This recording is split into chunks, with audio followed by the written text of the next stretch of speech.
Την ψυχή που πεθαίνει την βγάζει ο Αρχάγγελος Μιχαήλ, βγαίνει από το στόμα με εντολή του Χριστού, ενώ ο φύλακας άγγελος παραμένει τιμής ένεκεν δίπλα στο νεκρό σώμα μέχρι να ταφεί.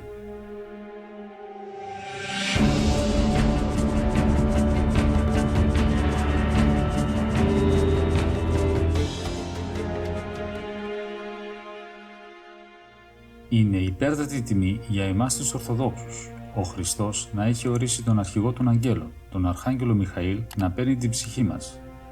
Αυτό ισχύει μόνο για τους Ορθοδόξους. Ο Αρχάγγελος Μιχαήλ παραδίδει την ψυχή στα χέρια άλλων αγγέλων, που την παραλαμβάνουν και αναχωρούν για τον τελωνισμό. 3 μέρες τελωνίζεται η ψυχή, αλλά δεν τελωνίζονται όλοι. Οι εξομολογημένοι περνούν τα τελώνια σφήνα με το εξπρές. Τελωνίζονται όσοι έχουν ανεξομολόγητες αμαρτίες. Αν υπάρχει κάποιο ανεξομολόγητο αμάρτημα, κατά του θανασίμου αμαρτήματος, ζυγίζεται με τα καλά έργα.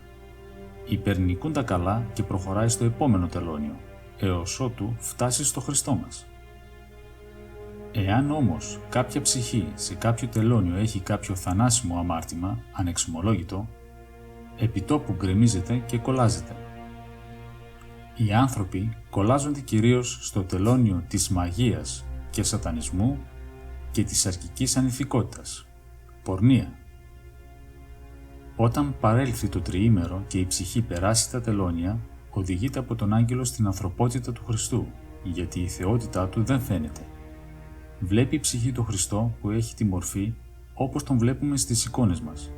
Δεν έχει ο Χριστός άλλη μορφή. Ως γνωστόν, την τρίτη ημέρα η Εκκλησία ως φιλόστοργη μητέρα προσκομίζει τα κόλληβα της τρίτης μέρας. Τα τριήμερα αυτά κόλληβα παρίστανται ενώπιον του Κυρίου όταν η ψυχή προσκυνάει τον Χριστό. Το κάθε σπυράκι, σιταράκι από τα κόλληβα είναι προσευχές αυτών που δέονται εξ ονόματος της ψυχής αυτής. Εφόσον η ψυχή προσκυνήσει τον Χριστό, ο Χριστός την ευλογεί χωρίς να πει απολύτως τίποτα. Ο Θεός δεν αποφαίνεται, αλλά η ψυχή διαισθητικά ξέρει ότι επειδή πέρασε τα τελώνια είναι σεσωσμένη, αλλά περιμένει την επικύρωση της σωτηρίας της.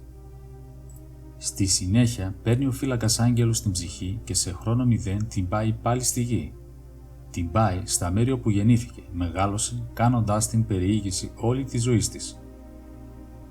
Θα θυμηθεί η ψυχή λεπτομέρειες που τα είχε λησμονήσει παντελώς, και τα καλά και τα κακά έργα της, και όλες τις αμαρτίες που έκανε, εξομολογημένες και μη. Τότε η ψυχή διαπιστώνει εμπειρικά ότι ο Χριστός είναι πανταχού παρόν και γνωρίζει τα πάντα.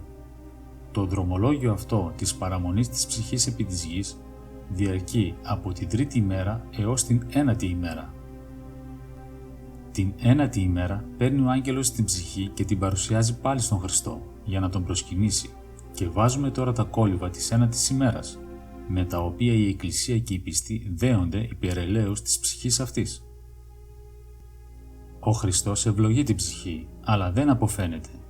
Από την ένατη ημέρα και μετά αρχίζει το μεγαλύτερο μέρος των εκπλήξεων. Παίρνει ο φύλακας άγγελος την ψυχή και την οδηγεί στον παράδεισο. Η ψυχή θα δει τον παράδεισο από την ένατη έως την 24η ημέρα. Δεν θα μπορέσει όμως με κανέναν να συνομιλήσει και θα είναι σαν να βλέπουμε κάποια πρόσωπα τα οποία θα χωρίζονται από εμάς, από ένα αδιαπέραστο διαφανές τζάμι. Η ψυχή μόνο θα βλέπει, αλλά δεν θα μπορεί να επικοινωνεί και ούτε να ακούει το τι συμβαίνει στον παράδεισο.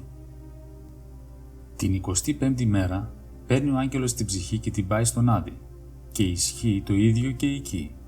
Υπάρχει δηλαδή ένα αδιαπέραστο διαφανές τζάμι και βλέπει μόνο, χωρίς να επικοινωνεί. Το λυπηρό θα είναι όταν η ψυχή δει εκεί κάποια αγαπημένα πρόσωπά της.